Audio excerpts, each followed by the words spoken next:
Statistics say that 2/3 of children have experienced trauma of some kind. This research for this statistic was done before 2020. Unfortunately, trauma is becoming normative for kids.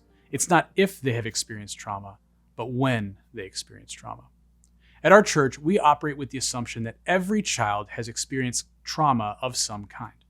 As the ministry lead, I also operate under the assumption that all of our volunteers have experienced some kind of trauma. And as a family pastor, I also operate under the assumption that every parent has experienced some kind of trauma. I'm Mike Delster, and I'm the lead pastor of family ministry at Pure Heart Church. I'm also a pastoral counselor, trauma-trained specialist, and certified grief recovery specialist. And today, I want to talk to you about becoming a trauma-informed children's ministry. I want to start with the assumption that every child walking into your children's ministry has experienced some kind of trauma. So trauma is the body's adverse reaction to threat long after the threat is gone. When I was a kid, I was terrified of bees. I watched this movie with Macaulay Culkin called My Girl, and the kid dies from bee stings because he was allergic. So I was terrified of bees. Well, a while ago, a friend of mine got me some coffee from Starbucks. And I love coffee, but my favorite kind of coffee is free coffee. And she got me a chili mocha. I've never had a chili mocha before. I was intrigued, and it was free.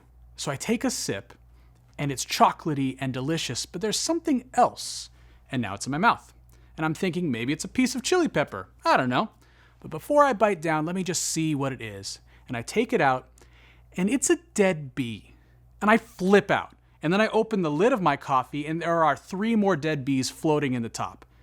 Now, I'm still scared of bees today, but I'm more afraid of drinking hot coffee from Starbucks because I can only drink iced drinks because I want to be able to see what I'm drinking. So trauma is the body's adverse reaction to threat long after the threat is gone. And with kids, this often shows up in what looks like bad behavior. But what's really happening is not bad behavior, but a traumatized child acting outside of their window of tolerance. So let me show you what this looks like. Every single one of us, we have a window of tolerance, and that's this right here. We have a window of tolerance, a capacity to handle the things that life throws at us.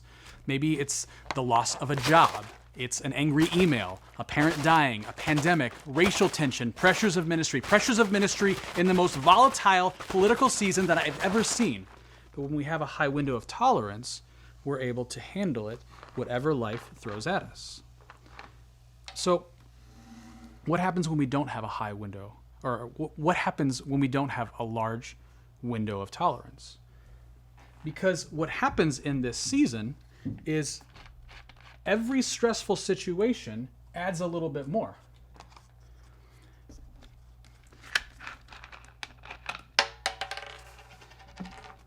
The loss of a job, the death of a loved one, that angry email.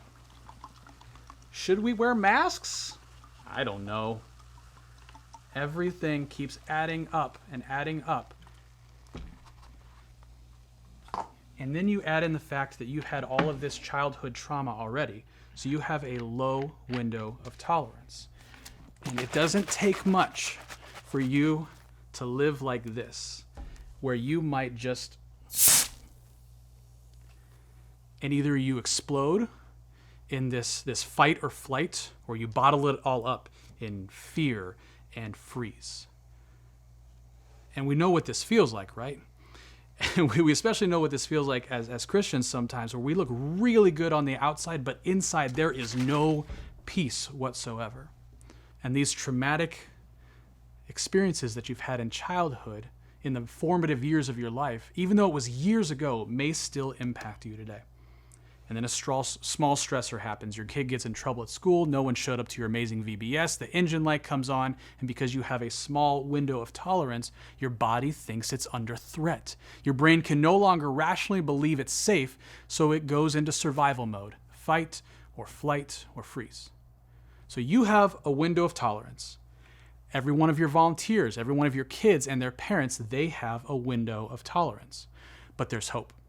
Through a variety of regulation techniques, we can actually widen our window of tolerance, and we're going to talk about that in another video. But in the context of kids ministry, we can intentionally create environments that are not only are safe, but feel safe, so kids are able to stay within their window.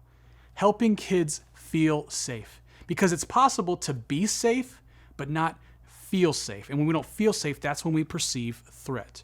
And even though kids might be safe, if they don't feel safe, we might be unintentionally re-traumatizing the child. So here are 10 ways you can empower your children's ministry volunteers to help kids feel safe. And this information can be found at the International Network of Children's Ministry. Number 1, support their health. Think about hydration, nutrition, and physical movement. These should be introduced every 2 hours. If a child comes into your program and you're not sure the last time they've had water or a snack, start with those needs. Dehydration is linked to dysregulated and aggressive behavior. I mean, do you ever get hangry? Yeah. Number 2, announce the transitions. We sometimes have a hard time switching activities, so it's important to give kids predictability. Predictability feels safe. We can announce transitions by saying, in 10 minutes, we're going to move to story time. And then again, in 5 minutes, we're going to move to story time.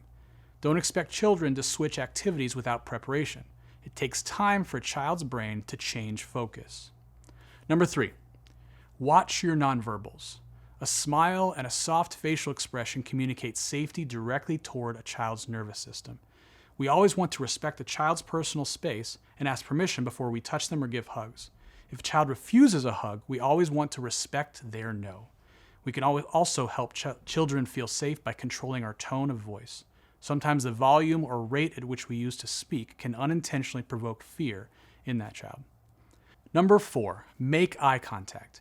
We can make a child feel safe by speaking to them at or below eye level. Making healthy eye contact positively changes brain chemistry by providing a healthy spike in dopamine and promotes learning. Making eye contact is often difficult for children from hard places, so expect only a little at a time. And giving eye contact conveys how much you value that child. Number 5, say it softly. We should never yell at children. It's tempting to yell when we're frustrated at a child, but intense voices send a message of fear. If my voice evokes fear, children will likely go into their fear brains and they won't be able to connect because the child no longer feels safe.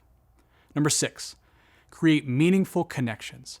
From the beginning of life until the end, we have 2 great needs: attachment and orientation. Attachment is who we belong to, who we're connected to, and answers the question, who are my people? Who are my safe people? And orientation answers the questions, what am I supposed to be doing? How am I supposed to act? Is this a safe place? Number 7, be present. The best way to deepen attachment is to convey warmth, enjoyment, and delight to be in a child's presence. We can say, I'm so glad to see you. I've missed you. And as safe adults, there are always endless tasks to accomplish, but no task is more important than being fully present for children. We can implement this strategy by slowing down, getting down on their level, and connecting with them. Number 8, praise and encourage.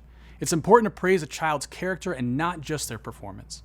You could say, you were so thoughtful when you held the door. You were so kind to that other child. By verbally encouraging and praising children, they will learn to trust that we won't be overly critical and that it's safe to take risks and try new activities. Encouragement keeps children's stress and cortisol levels low and creates an environment of felt safety and healing. Communication must be sincere.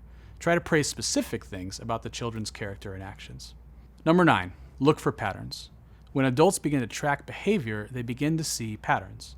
You might think, I don't see any pattern to this child's behavior, but after a week or 2 of tracking outbursts or other issues, you will begin to identify clear patterns. And number 10, this is my favorite, share power. Children who have come from trauma or chronic stress often try to control the people and the environments around them. Control is just a protective strategy that have served these children to help them feel safe. Safe adults can build trust and connection by giving children appropriate amounts of control. Sharing power with a child. It contributes to the child feeling seen, heard, and valued. When our children practice making choices, this also builds their social abilities and allows them to better interact with siblings and peers. Offering children choices helps them feel empowered and models good decision making. How can we do this? We offer a child 2 or 3 positive choices, all of which are good choices for the adult and the child. And one of the choices should never be a threat. That's like saying, well, you can go worship or you can be in trouble. That's not a good choice. So offer 2 or 3 positive choices. Don't say something like, well, you can come and listen to story time or you can sit in timeout. Those are your 2 choices. Make them positive choices. This works to build safe and connecting adult relationships. We are to connect with the child before we correct. So these are 10 easy ways that you could do this Sunday, that you can train your volunteers right now to start doing in your children's ministry. Assume that every single kid who walks into your ministry has a story, has a hurt, has a pain, is struggling with something. That every single parent or grandparent or foster parent has a story, has a trauma, has something going on, no matter how they look on the outside. And if we can assume those things, we're going to be better positioned to minister, to love, to give grace, and to be exactly what these kids need.